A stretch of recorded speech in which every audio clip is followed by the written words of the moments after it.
एक फल बेचने वाला गांव में मीठे मीठे आम लेकर आता है।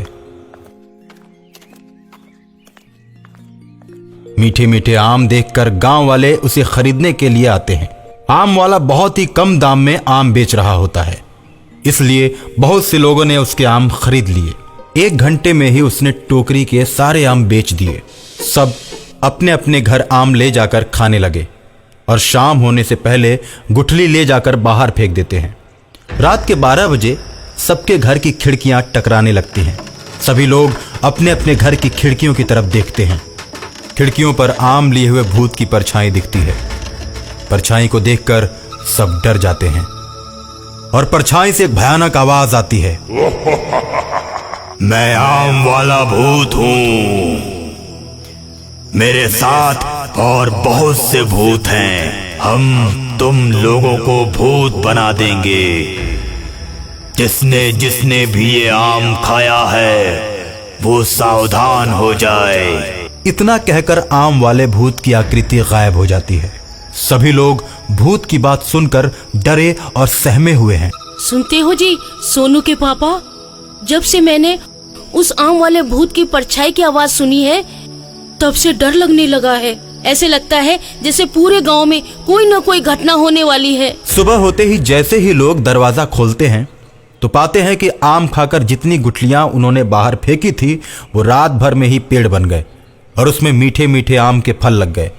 रात भर में गुठलियों को आम का पेड़ बनते देखकर गांव वाले परेशान हो गए और चौपाल पर इकट्ठे हुए। गांव वालों, ये कैसा चमत्कार हो गया? ऐसा तो कभी नहीं होता। मुखिया जी, इसमें तो हमें कोई राज नजर आ रहा है।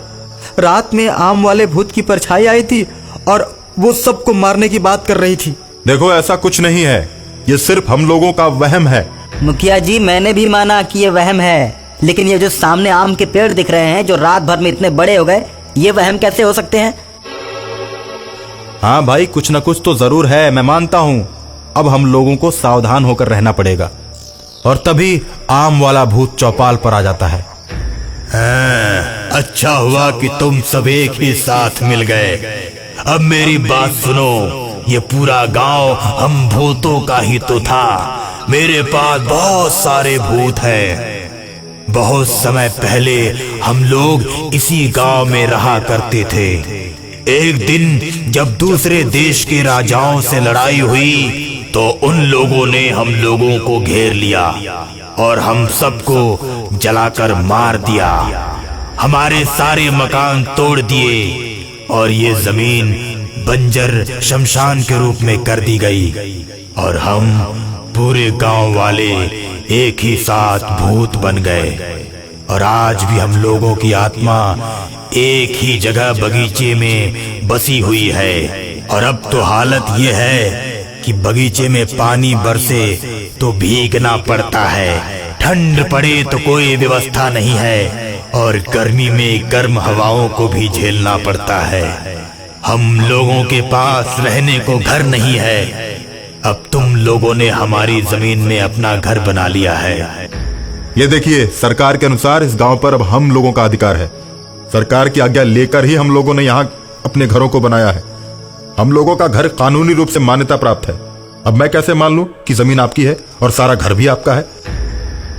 हम भूतों की कोई अदालत नहीं होती, मेरा कहना मान लो और तुम सब हमारे गांव को छोड़कर चले जाओ।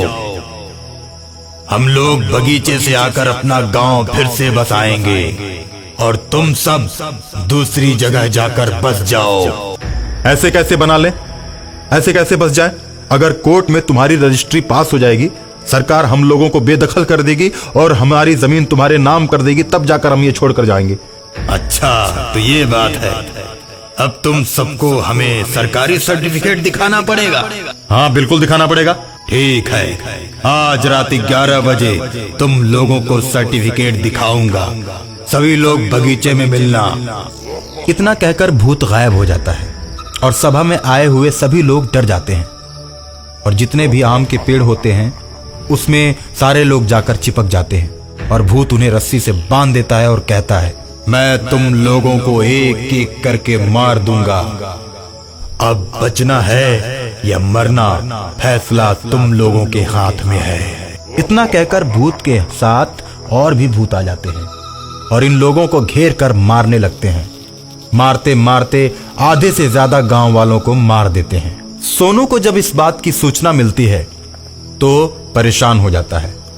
अपने पापा मम्मी से कहता है, जब तक यहाँ गांव में माहौल ठीक नहीं होता ना, तब तक हम यहाँ नहीं रहेंगे, नानी के घर रहेंगे।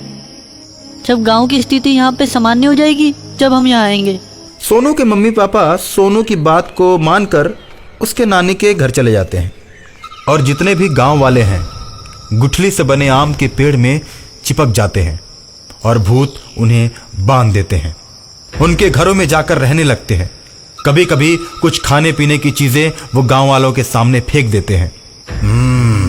क्या अब भी तुम लोग यहाँ से जाने के लिए तैयार नहीं हो?